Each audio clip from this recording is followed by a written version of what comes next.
Hadirin sekaligus para undangan yang berbahagia, selanjutnya adalah acara inti yang akan diisi dengan ceramah agama, yang mana hal ini akan disampaikan langsung oleh Hadratal Habib Al-Habib Zain bin Abdullah Ba'bud dari Kota Lawang, Malang. Maka kepada beliau dengan segala hormat dan takdim kami haturkan untuk menaiki panggung kehormatan. Merangkap dengan doa.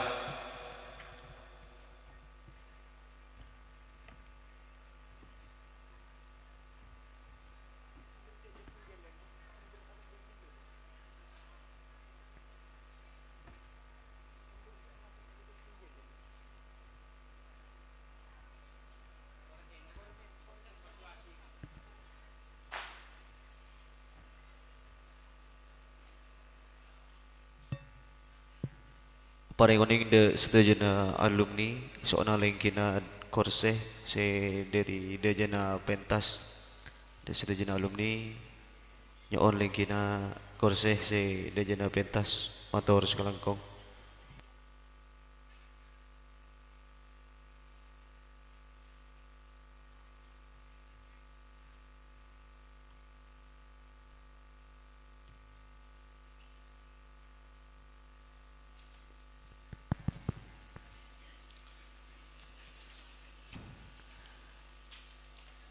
Assalamualaikum warahmatullahi wabarakatuh.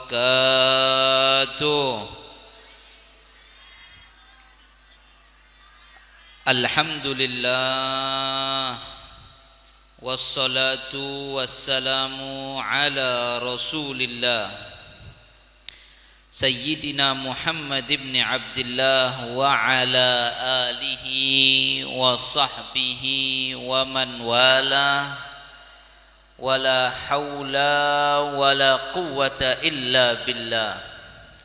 Rabbi shrah li sadri wa yassir li amri wahlul uqdatan min lisani yafqahu qawli. Amin. Bismillahi masya Allah la yasukul khaira illallah.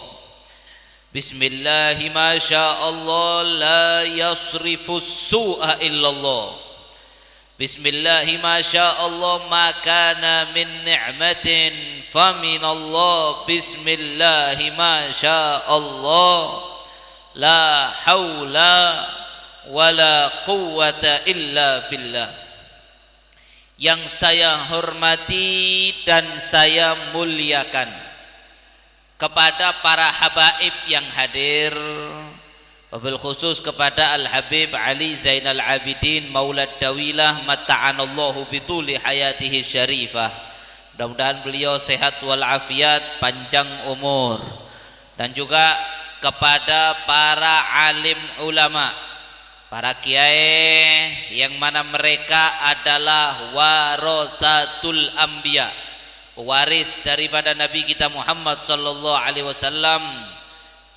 Al-Mukarram wal Muhtaram Kiai Abdul Rashid Mastur, dan juga khususnya guru kita bersama, pengasuh daripada Pondok Pesantren Nurul Dhalam, Kiai Haji Muhyiddin Mahfud mata'anallahu bituli hayati syarifah. Mudah-mudahan Kiai Muhyiddin Mahfud panjang umur, sehat walafiat, bisa membimbing santri-santri dan alumni dan masyarakat yang ada di sekitar Pondok Pesantren Nurul Dhalam ini benar-benar meninggalkan dhalam, meninggalkan kegelapan kebodohan, menuju nurul ilm, menuju cahaya ilmu, cahaya hidayah, cahaya iman. Sehingga beliau bisa membimbing kita semua, khususnya masyarakat yang ada di sekitar sini dan para santri, menuju jalan yang diridhoi Allah dan Rasulnya. Amin ya Rabbal.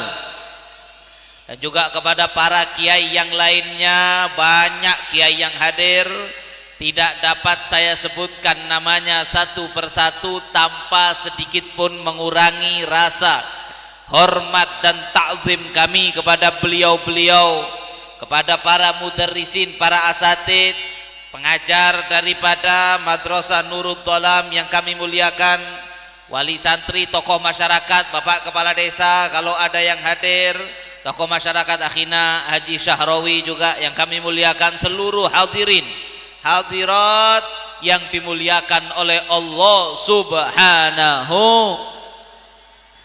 Alhamdulillah pada malam hari ini kita bisa berkumpul di sini. Berkumpul di tempat di mana anak-anak di sini belajar ilmu agamanya Allah. Tempat di mana para santri di sini belajar ilmu agamanya Allah.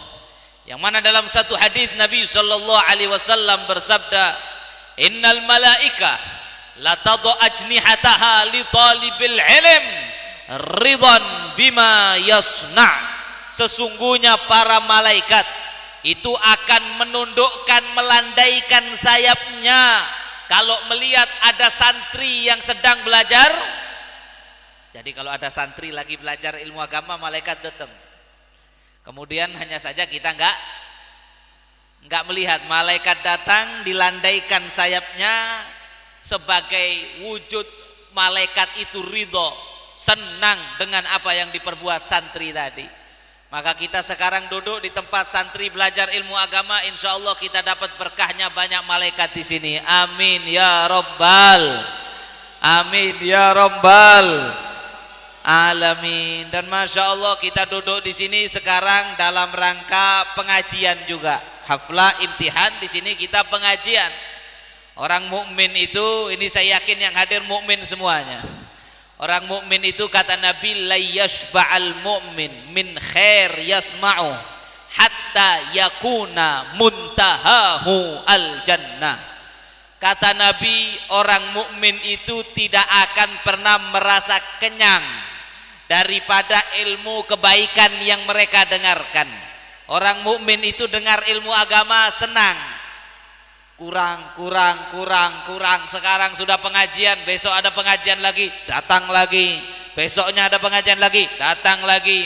Hari lain ada pengajian lagi. Dia nggak pernah merasa, cukup. Saya dulu sudah ngaji. Maka dari itu saya berpesan kepada santri-santri Nurul Dhalam yang diwisuda, jangan pernah merasa, oh saya sudah lulus, saya sudah selesai, nggak perlu ngaji lagi, saya sudah hatam. Hati-hati ya, jangan sampai begitu. Orang mukmin tidak akan pernah kenyang dari ilmu kebaikan yang dia dengar, hatta yakuna muntahahu, sampailah menjadi ending akhir daripada dia al jannah. Ngaji, dengar ilmu, belajar, endingnya apa? Masuk surga. Amin. Maka dari itu tadi waktu saya duduk di situ, masuk di langgar situ, masya Allah ada tulisan luar biasa, ya, banyak fawaid, masya Allah, ilmu-ilmu ditulis di situ, masya Allah. Di antaranya berkenaan yang saya sampaikan tadi, yaitu dikatakan bahwasannya, Bismillah, mana tadi saya foto, dikatakan di tulisan itu, la yazalur rajul aliman ma ta'allam. Dikatakan orang itu akan disebut alim, berilmu selama dia senang belajar. Selama dia senang belajar, dia alim. Fa idza taraka ta'allum wa dhanna annahu qad istaghna. Tapi kalau sudah seseorang santri itu, atau seorang kiai, seorang ustadz, seorang habib, siapapun saja, kalau dia sudah meninggalkan belajar, nggak mau lagi belajar, ada pengajian nggak mau datang, ada kiai datang ke satu tempat mau ambil ilmu, ada ini belajar, dia nggak mau belajar, kemudian wastawaqat stagna, dia merasa sudah cukup dengan apa yang dia mengerti, fa huwa ajhal ma yakun, maka saat itu dia adalah orang yang paling bodoh. Ketika orang mengatakan saya sudah cukup, saya nggak perlu belajar, itu ajhal ma yakun, sebodoh-bodohnya orang. Nggak ada ada ceritanya. Orang itu sudah mempelajari ilmu semuanya, nggak ada ceritanya. Ya, dikatakan wa ma utitum minal ilmi illa qalila, dan tidaklah hai umat manusia kalian itu dikasih ilmu yang kalian tahu cuma sedikit, yang kalian tidak tahu lebih. Itu waktu Nabi Musa dengan Sayyidina Khidir naik kapal yang diceritakan di surat Kahfi itu. Waktu mereka berdua di atas kapal, ada burung. Burung ini turun ke laut, mengambil sedikit air laut, terbang lagi. Kata Sayyidina Khidir kepada Nabi Musa, wahai Musa, ibarat ilmu saya dan ilmu kamu dikumpulkan jadi satu. Ini ilmunya Nabi Musa dengan ilmunya Nabi Khidir. Ilmu saya dan ilmu kamu disatukan, dikumpulkan jadi satu. Itu ibarat air yang diambil oleh burung tadi, sedangkan ilmunya Allah seluas lautan ini. Yang kita tahu setitik air yang diambil burung tadi. Jadi berapa persen? Jadi kalau ada orang sombong, saya sudah paham semua ilmu, saya sudah begini. Man qala, barang siapa yang mengatakan annahu alim, fa'lam, ketahui dia itu sebenarnya orang yang jahil. Maka dari itu kita nggak ngerti.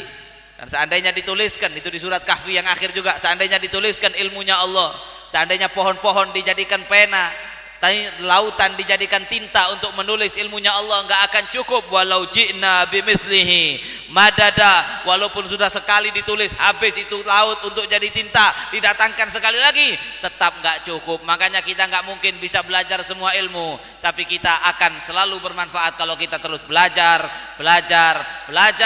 dan belajar.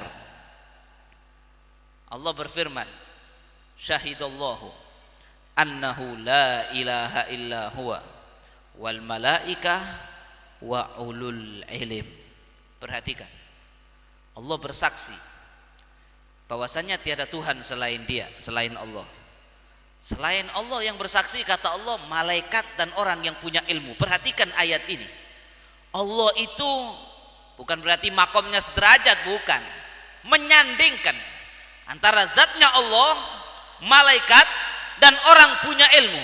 Sampai kata para ulama ahli tafsir, kalau seandainya ayat ini saja tentang keutamaan orang punya ilmu cukup, bagaimana tidak Allah menyandingkan zatnya, malaikat, orang ahli ilmu. Maka dari itu diangkat derajat orang yang berilmu. Yarfa'illahu alladhina amanu minkum walladhina utul ilma darajat. Diangkat derajat orang yang berilmu.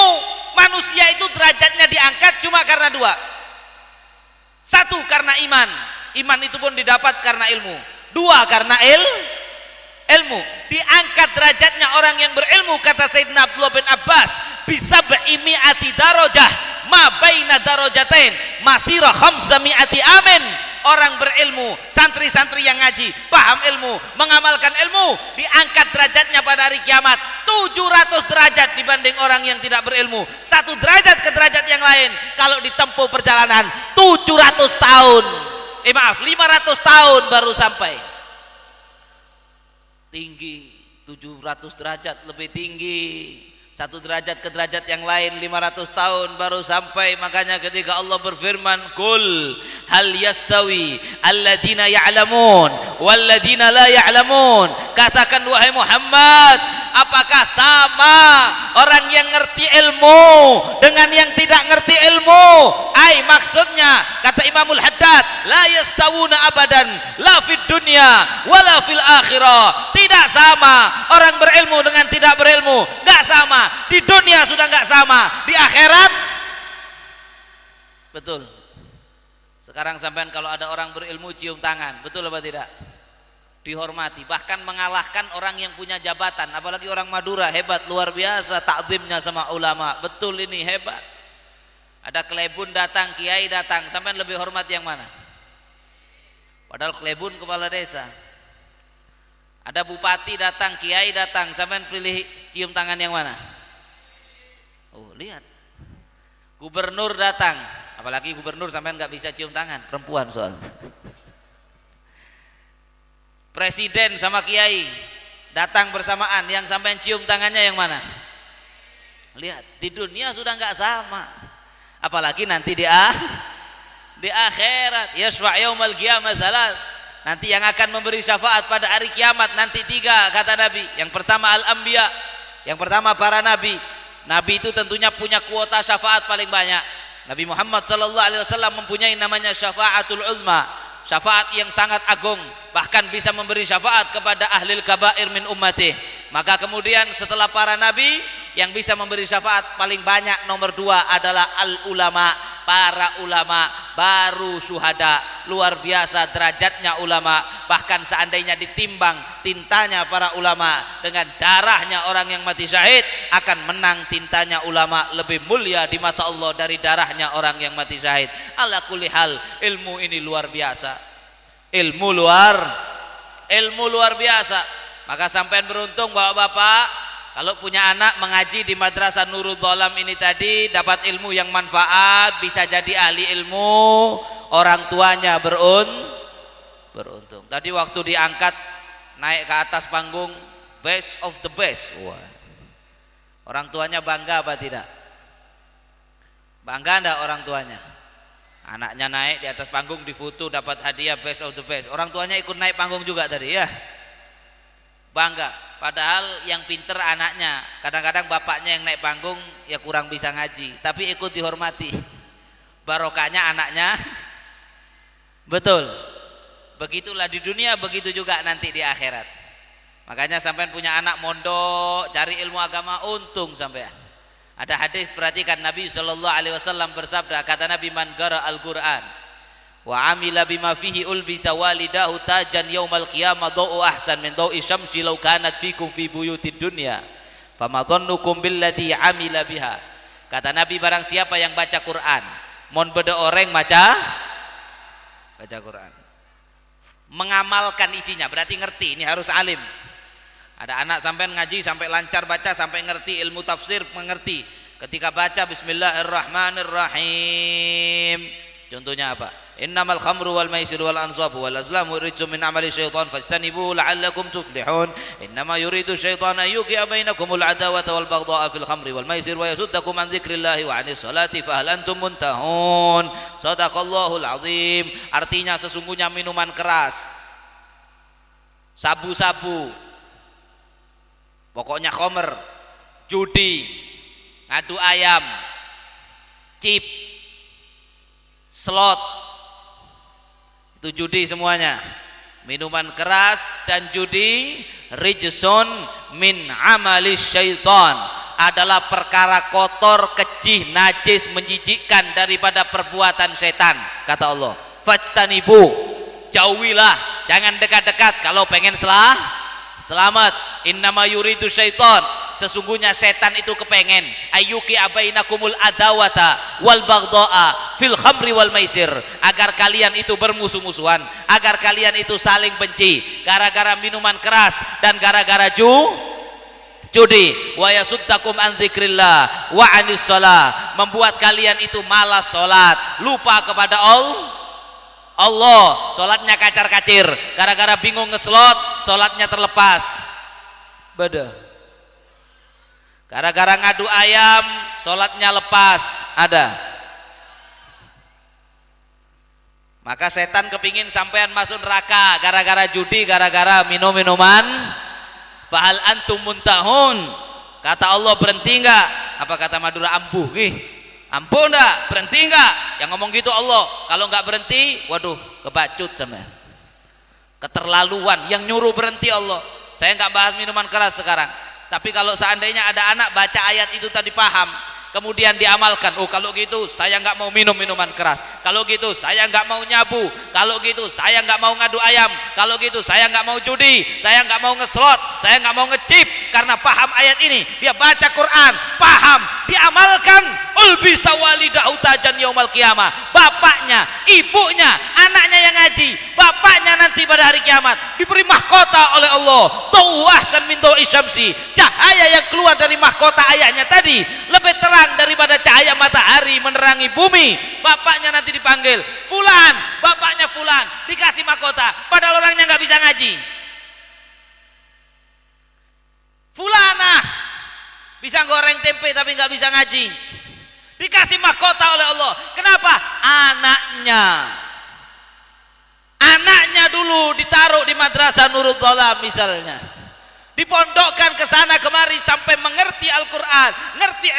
diamalkan ilmunya, orang tuanya dihormati, mulia, masya Allah pada hari kiamat, diberi mahkota bercahaya. Mudah-mudahan insya Allah anak-anak kita dapat ilmu manfaat, jadi ahli Quran, bisa membawa kita untuk memberi syafaat kepada kita dan memberikan kita kehormatan nanti pada hari kiamat. Amin ya rabbal. Ulama itu, orang berilmu itu orang paling berjasa di atas muka bumi ini. Ulama itu orang paling, bahkan dikatakan, mohon maaf ini para orang tua, guru itu lebih berjasa dari bapak dan daripada ibunya anak.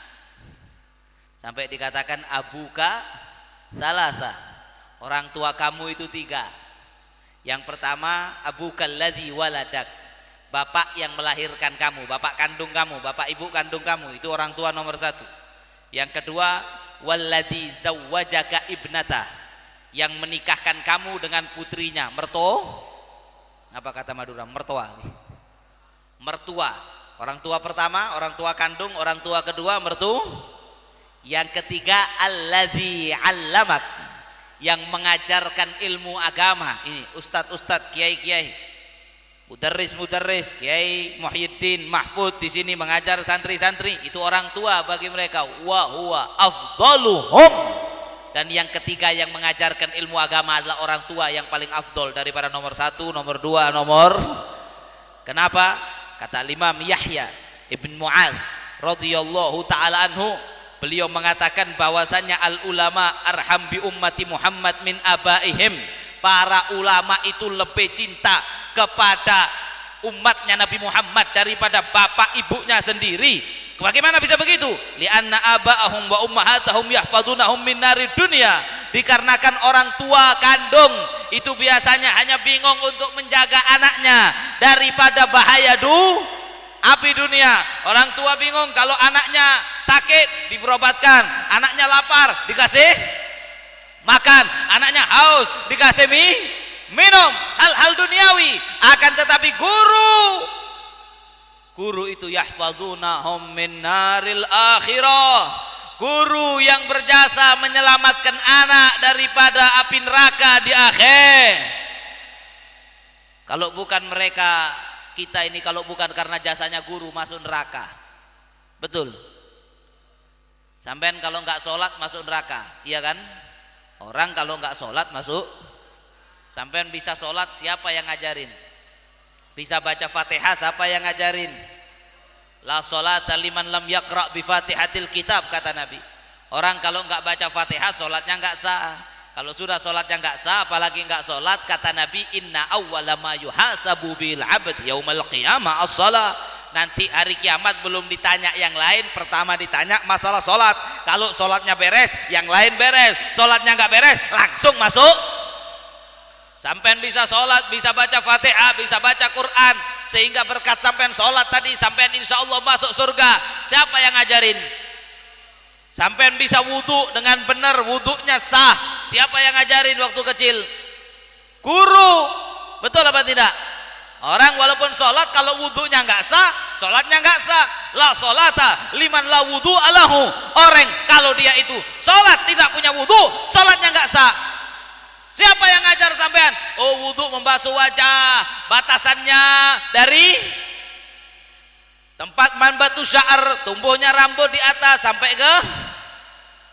ke dagu. Kalau punya jenggot, kalau jenggotnya tipis kayak jenggot saya, wajib airnya dimasukkan. Kalau jenggotnya tebal, cukup di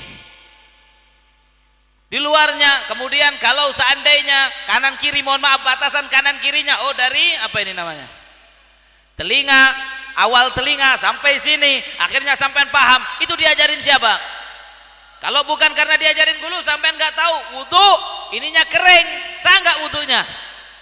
Kalau wudhunya nggak sah, sampean sholat, sah nggak sholatnya? Kalau sholat sampean nggak sah, kira-kira di akhirat masuk surga apa masuk neraka? Jadi sampean masuk surga, jasanya siapa? Gak bisa sampean balas. Walaupun guru sampean kasih 1 miliar setiap hari, tetap sampean gak bisa balas jasanya. Gak bisa balas jasanya guru.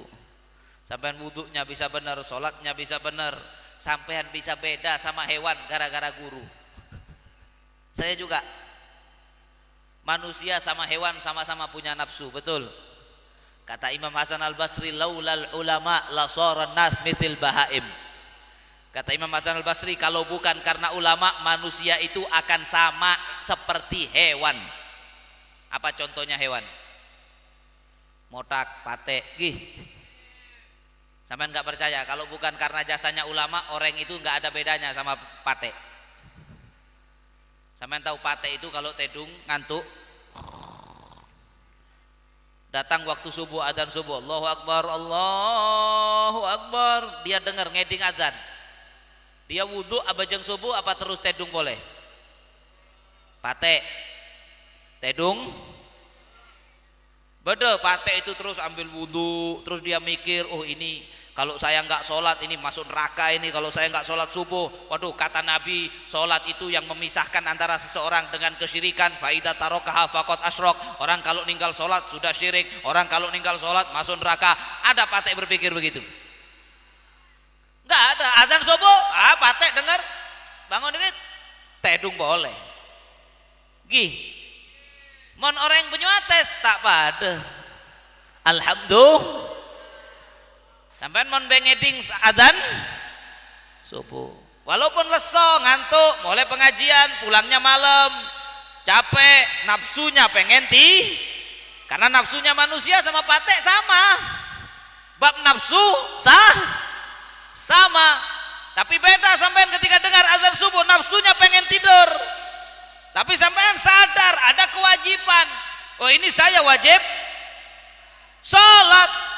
Monta abajeng dosa, bisa masuk neraka, saya bisa jadi syirik, bisa begini. Maka walaupun leso dipaksa bangun, dipaksa wudhu, sampai bisa tahu kalau nggak sholat masuk neraka. Itu dari siapa? Wudhunya tahu, kemudian dipaksa sholat, akhirnya berkat itu dari guru sampai masuk surga. Jadi kalau ada orang dengar adzan subuh, bangun nggak sembahyang, nggak sholat, tidur lagi, berarti sama-sama apa? Mudah-mudahan di sini nggak ada patek-patek.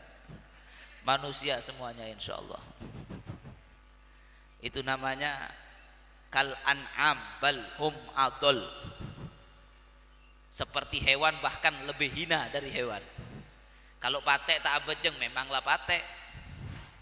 Tapi kalau ada orang nggak sholat lebih hina dari. Saya lebih baik memelihara hewan daripada memelihara anjing, daripada melihara orang nggak sholat. Karena itu sama-sama hayawan ghair muhtaram, iya kayaknya.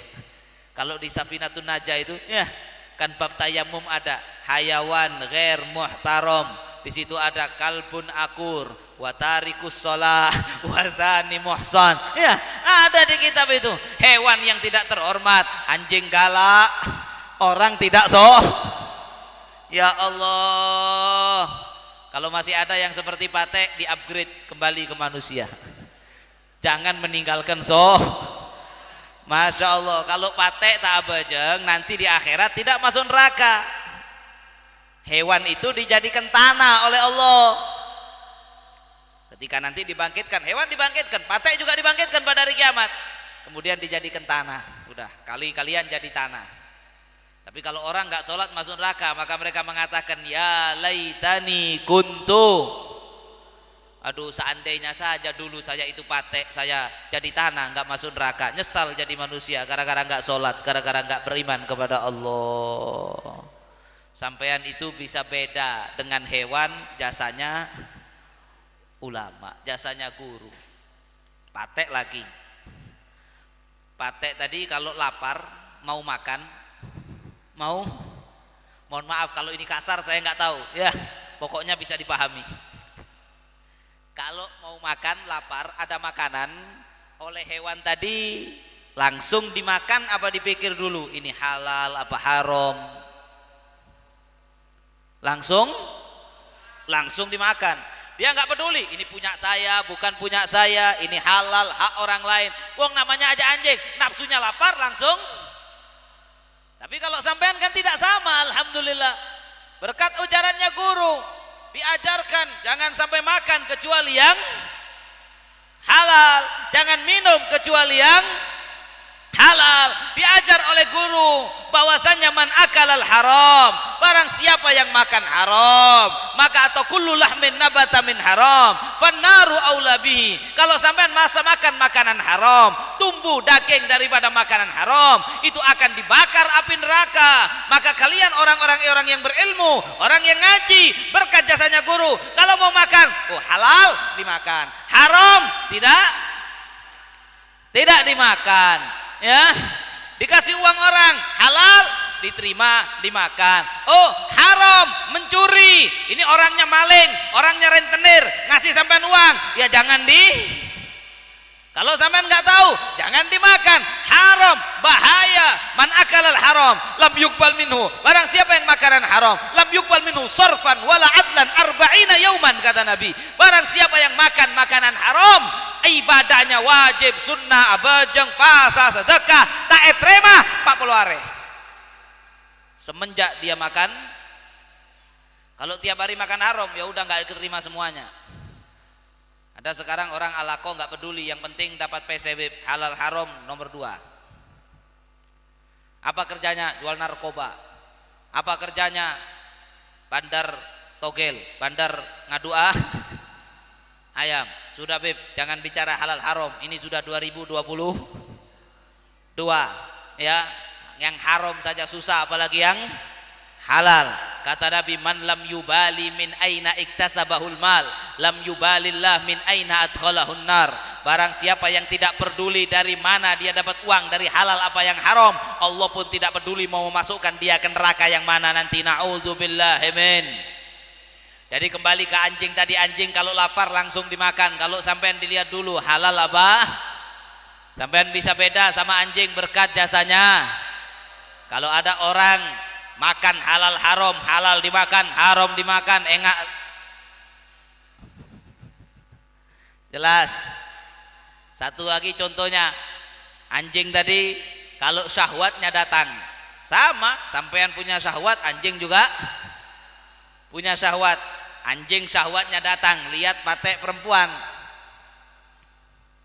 kira-kira dilamar dulu, akad nikah dulu, qabil tu nikah, kuk wa taswijaha, baru dikumpuli apa langsung disikat?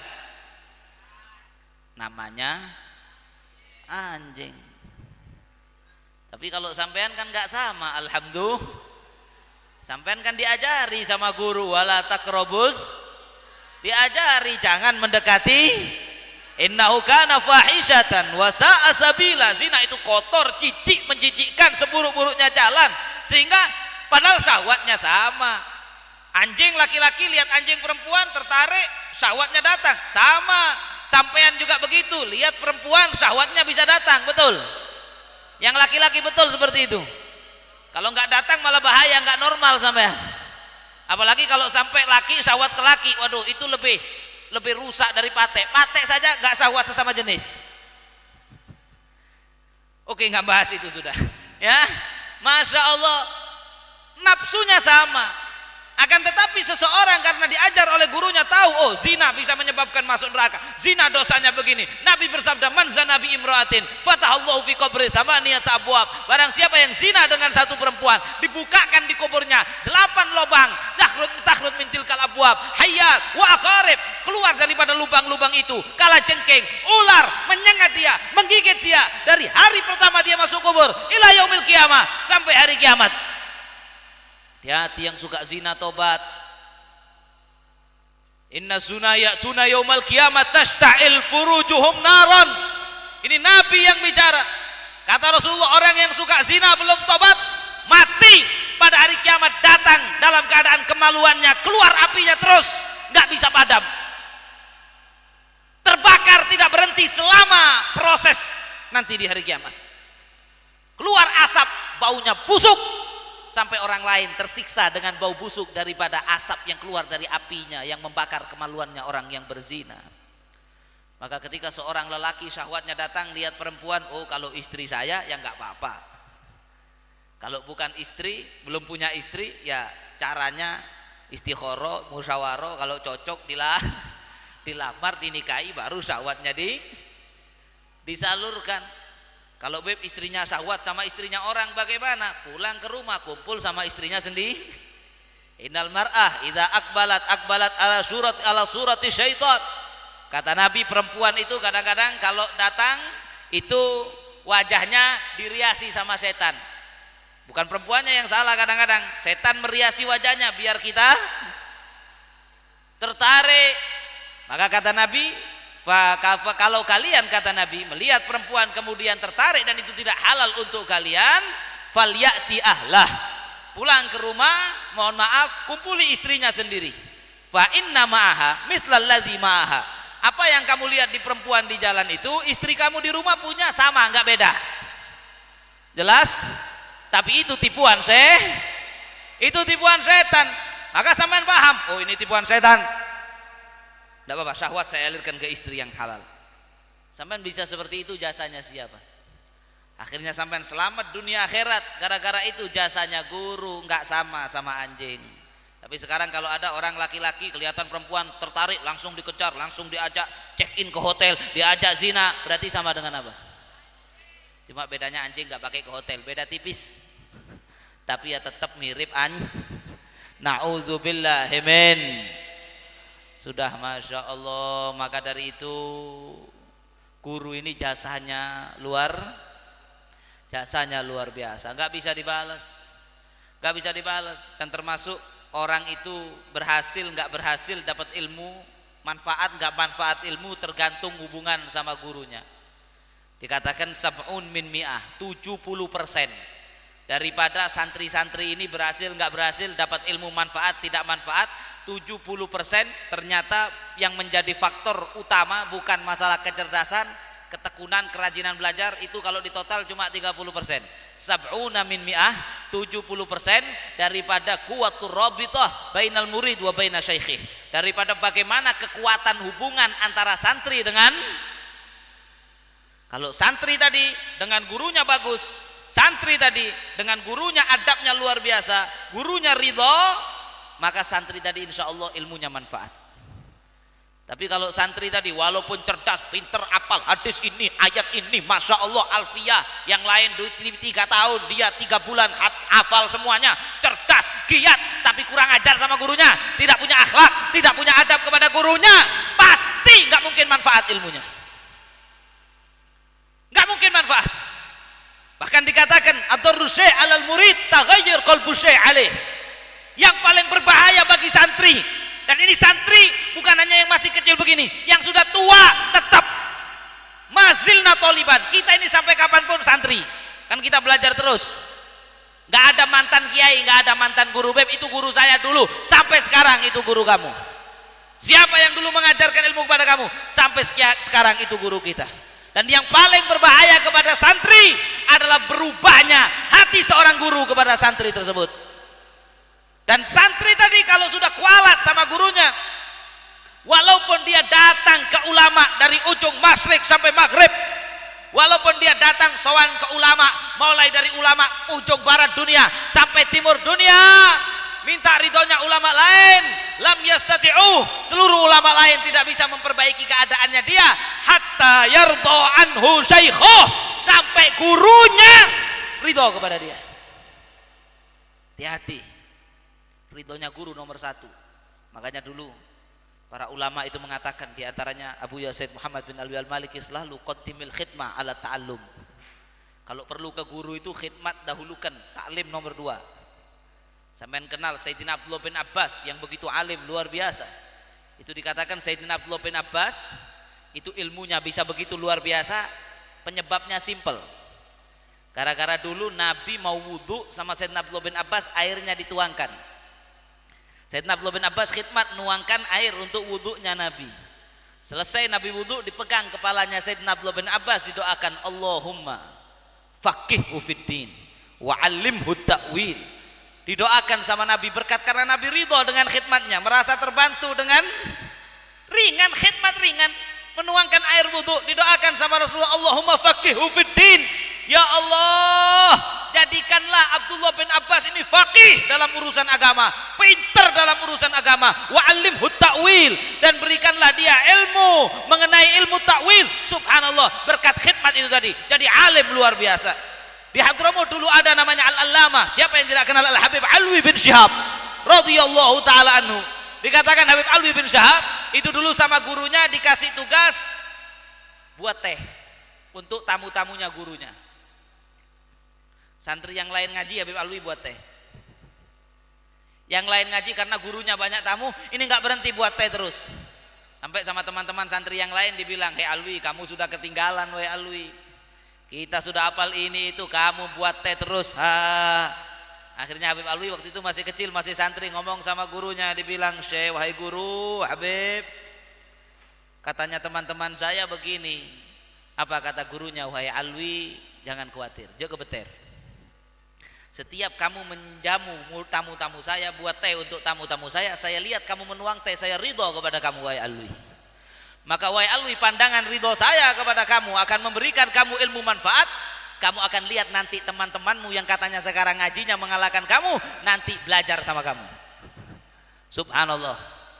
Setelah gurunya wafat, jadi orang semuanya ini, ternyata satu daripada seangkatan itu yang paling alim Habib Alwi bin Syihab.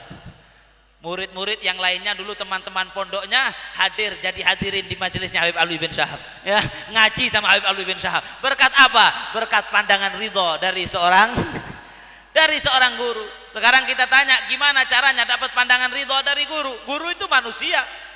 Manusia itu kalau kita berbuat baik kepada dia, dia ridho. Kalau kita berbuat jelek sama dia, dia nggak ridho. Maka kalau sampean kepingin dapat ridhonya guru, bagaimana caranya? Sampean berbuat baik kepada mereka. Dan ini diantara, mohon maaf, saya memuji santri-santri khususnya orang Madura yang masih memegang bagaimana adab dan takzim kepada guru. Berkat itu ilmunya barokah.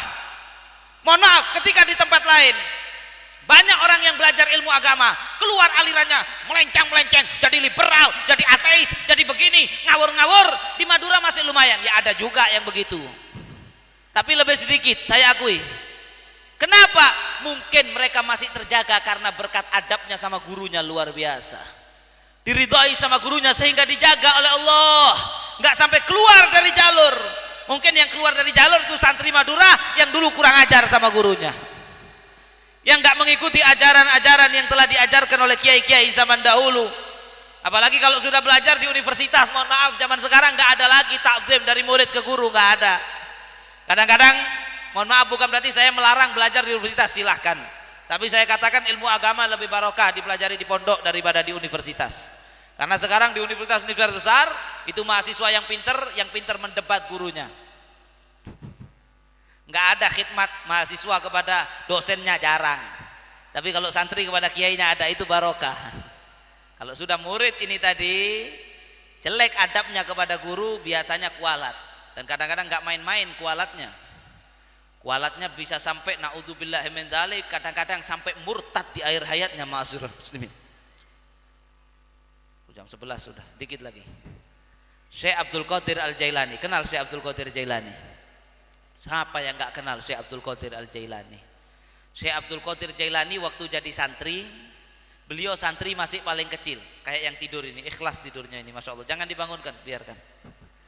Santri masih kecil, yang lain sudah agak besar. 3 orang Syekh Abdul Qadir Jailani sama kakak kelasnya 2 orang sowan ke salah satu gurunya, ke rumahnya salah satu gurunya. Di perjalanan sowan, ini cerita diceritakan di kitab, diantaranya di kitab Al-Qirtas karya Al-Habib Ali bin Hasan Al-Attas radhiyallahu taala anhu. Ini kisah berangkat ke rumah gurunya, di tengah perjalanan ngomong, ditanya yang paling tua namanya Ibn Syaqo, yang murid paling senior, paling pinter, apal Quran. Dia mengatakan, saya mau sowan ke kiai saya, itu saya pengen tanya beberapa pertanyaan yang saya kira kiai nggak bisa jawab. Sombong, mau dites kiainya. Saya tes, kayaknya kiai nggak bisa jawab. Saya pengen tahu seberapa ilmunya kiai itu.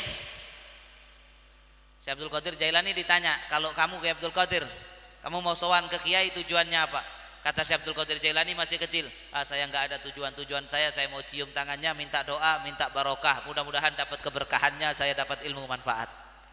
Subhanallah, masuk ke rumahnya kiai, nggak taunya Syekh itu wali min auliyaillah, kasyaf.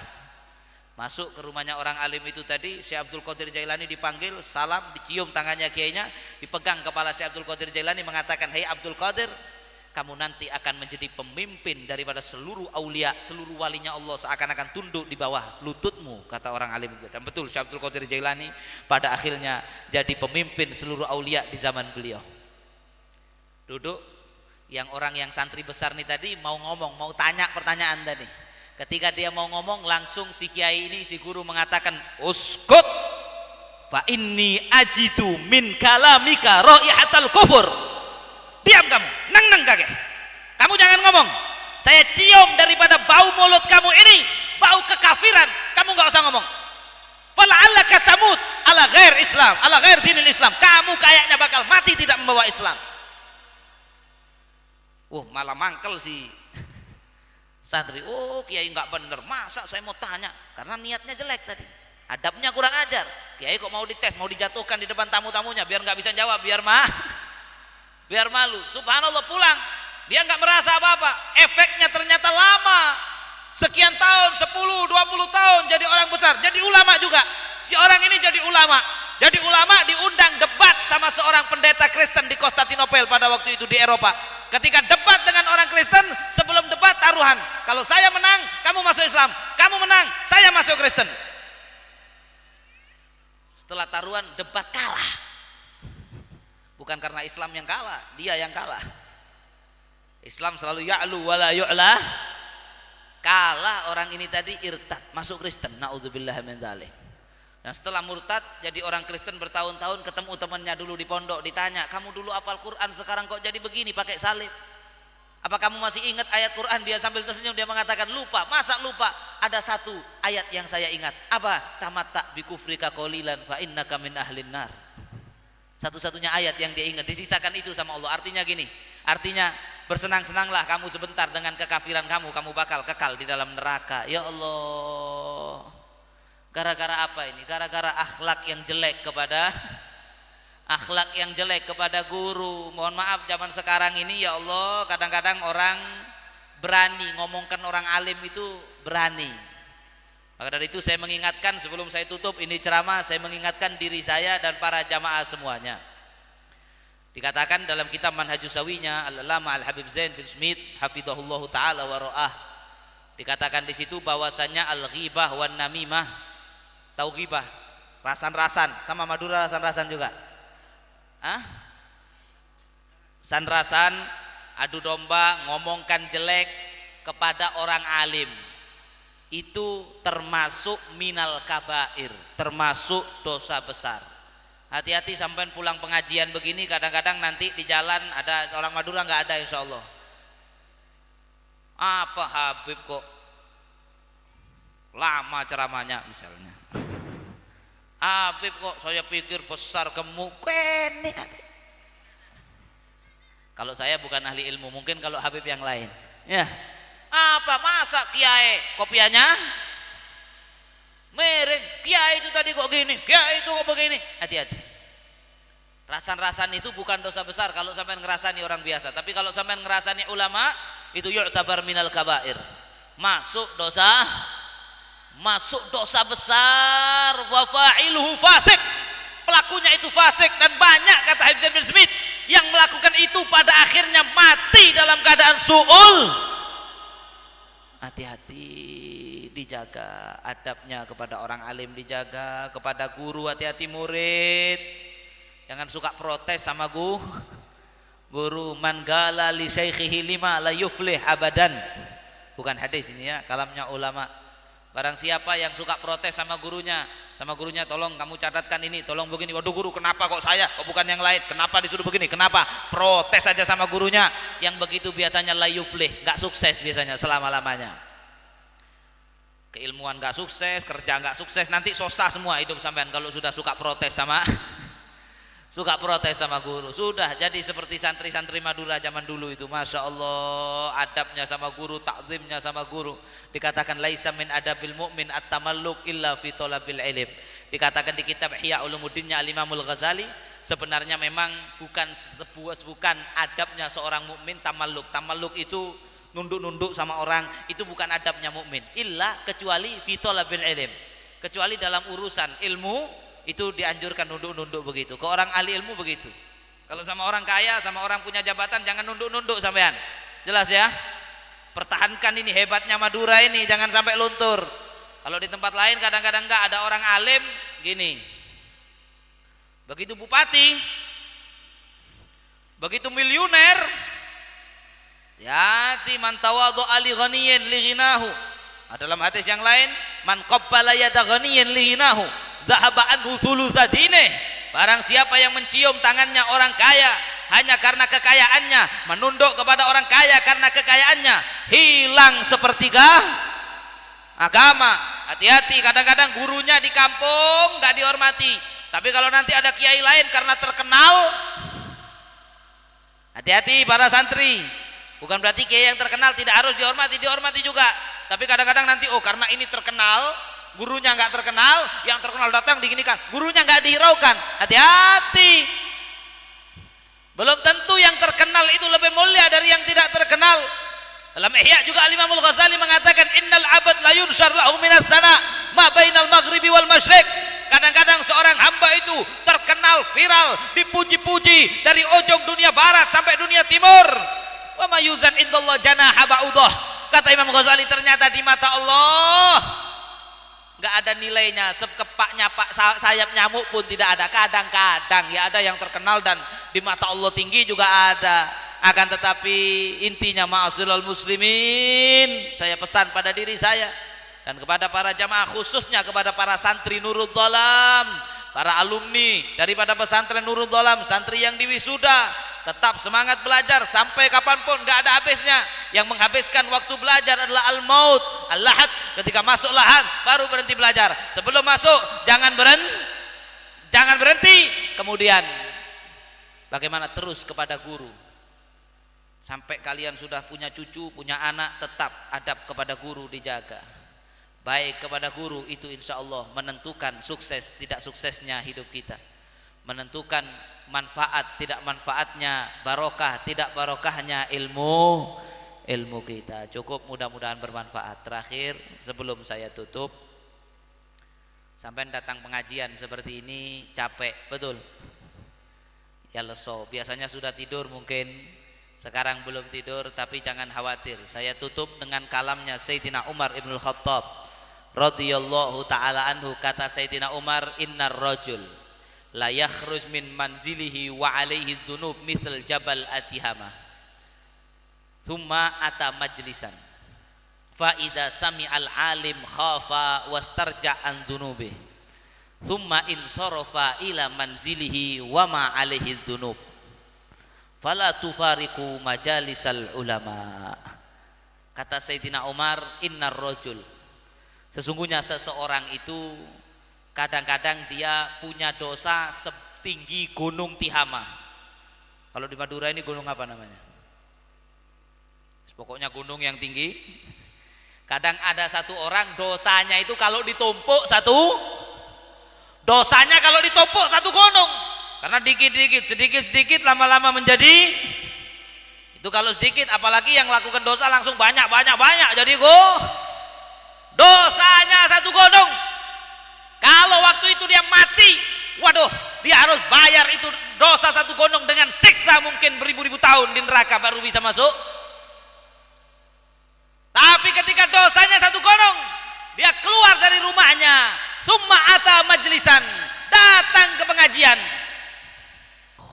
Waduh, kalau saya nggak berhenti ngadu ayam masuk neraka saya ini. Waduh, kalau nggak berhenti minum minuman keras masuk neraka saya ini. Kiainya keras, yang meninggalkan sholat matinya suul khatimah. Waduh, kalau saya nggak sholat terus masuk. Ada niat. Waktu di pengajian itu ada niat dalam hatinya, mau berubah saya. Cuma niat begitu saja.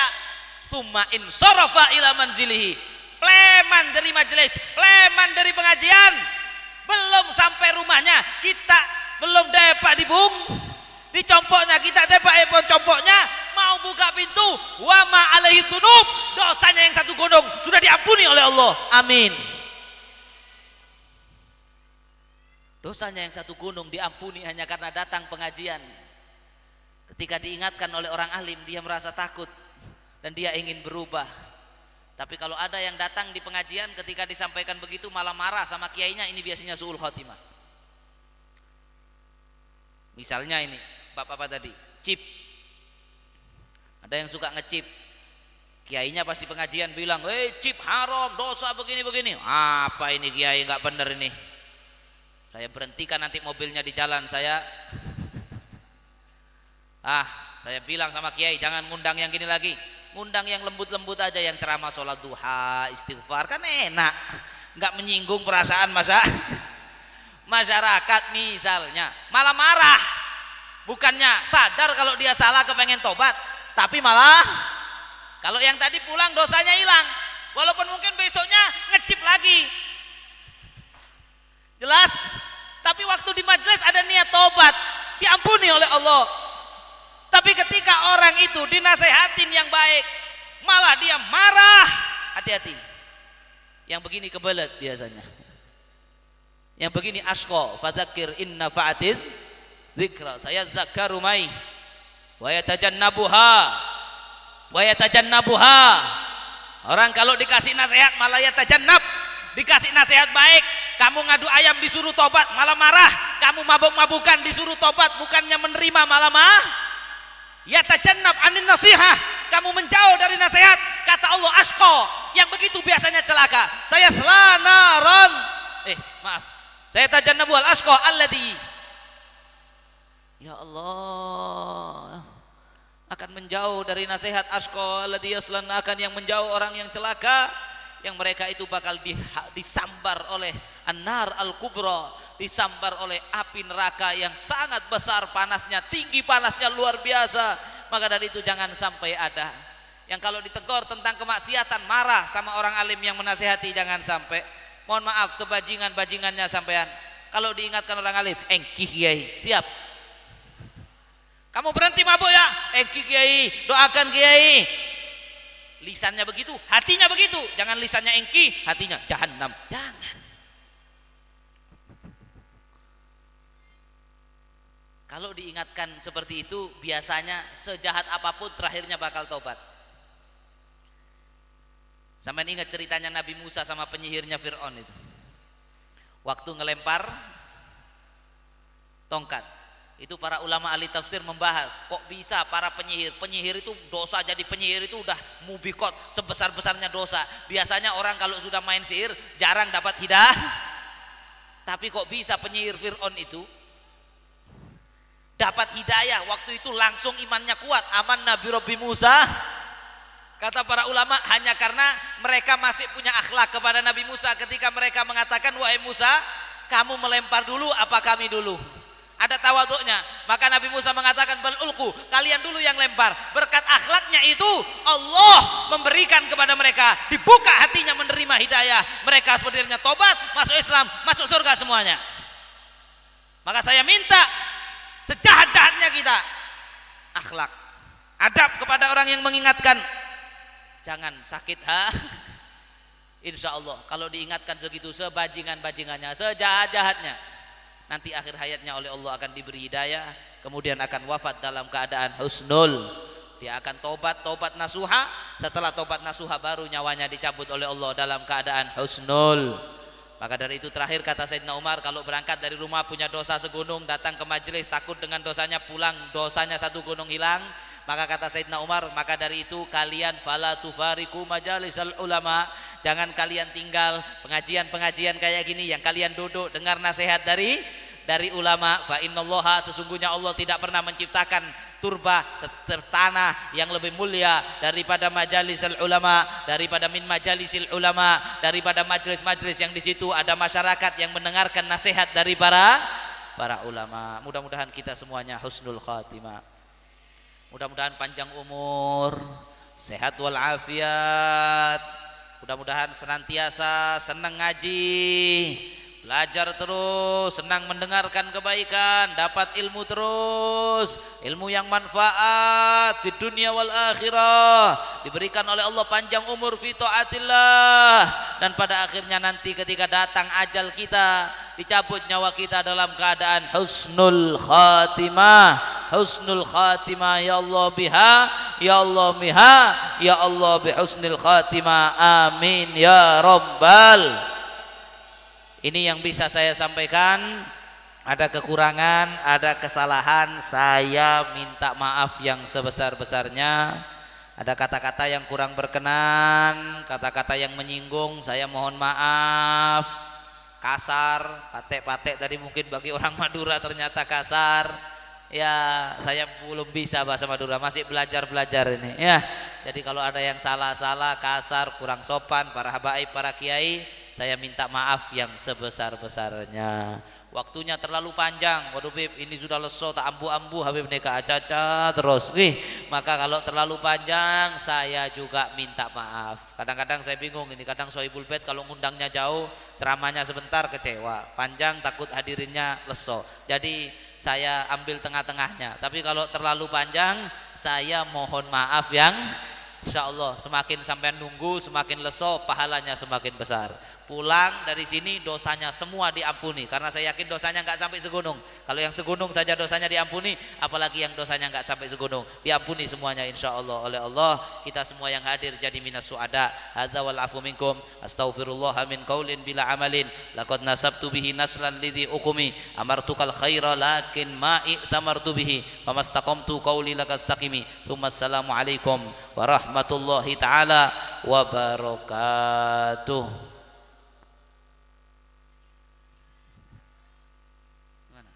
Langsung Bismillahirrahmanirrahim. Alhamdulillahi rabbil alamin. Allahumma salli wa sallim ala sayyidina Muhammad wa ala ali sayyidina Muhammadin fil awwalin wal akhirin. Allahumma ya rabbana ighfir lana dhunubana wa wali walidina warhamhuma kama rabbawna shighara wa li masyayikhina ya rabbal alamin. Allahumma sallimna ya Allah minal fitani ma dhahara minha wa ma batan. Allahumma ya Allah barik lana fi hayatina wa barik lana fi a'marina wa barik lana fi ahlina wa barik lana fi auladina wa barik lana fi dzurriyyatina wa barik lana fi talamidatina wa barik ya Allah fi talamid hadhil madrasah al mubarakah madrasah Nurul Zalam. Allahumma barik lahum amrahum wa yassir lahum amrahum warzuqhum ya Allah ilman nafi'an ya rabbal alamin. Allahumma ya Allah faqihna wa iyyahum fid din wa 'allimna wa iyyahum ya Allah at-ta'wil wahdina wa iyyahum sawa'as sabil. Allahumma ya Allah urzuqna wa iyyahum ya Allah ilman ladunniyan ya rabbal alamin. Allahumma ja'alna wa iyyahum ya Allah min ulama'ikal amilin wa min awliyaika adz-dzakirin wa min ibadika as-salihin. Allahumma aftah alaina wa ayyahum wa alaihim ya rabb ya rabb ya rabb. Allahumma aftah alaina wa alaihim ya rabb futuhal arifin ya rabb ya rabb ya rabb ya rabbal alamin. Allahumma ya Allah la tada'lana al-hadirun kulluhum la tada'lana dhanban illa ghafartah wala aiban illa satartah wala maridan illa syafaitah wala hamman illa farajtah wala hajatan ya Allah min hawaijid dunya wal akhirah lana salah wala karidon illa qadaitaha wa yassartaha ya rabbal alamin. Allahumma ya Allah inna nas'aluka sihhatan fi taqwa wa tula umrin fi husni amal wa rizqan wasi'an kathiran halalan mubarakan la tu'adzibna alaih. Allahumma arina al-haqqa haqqa warzuqna ittiba'ah wa arinal batila batila warzuqna ijtinabah. Allahumma ya muhawwilal ahwal hawwil halana ila ahsanil hal wa ya muqallibal qulub tsabbit qulubana ala dinik wa ala ta'atik wamla qulubana bi mahabbati nabiyyika Muhammad sallallahu alaihi wasallam wa ashabihi wa ahli baitihi wa wurrathihi ya rabbal alamin. Allahumma ya rabbana atina fid dunya hasanah wa fil akhirati hasanah wa qina adzaban nar. Wa sallallahu ala sayyidina Muhammadin wa ala alihi wa sahbihi wasallam walhamdulillahi rabbil alamin bisirri wa asraril Fatihah.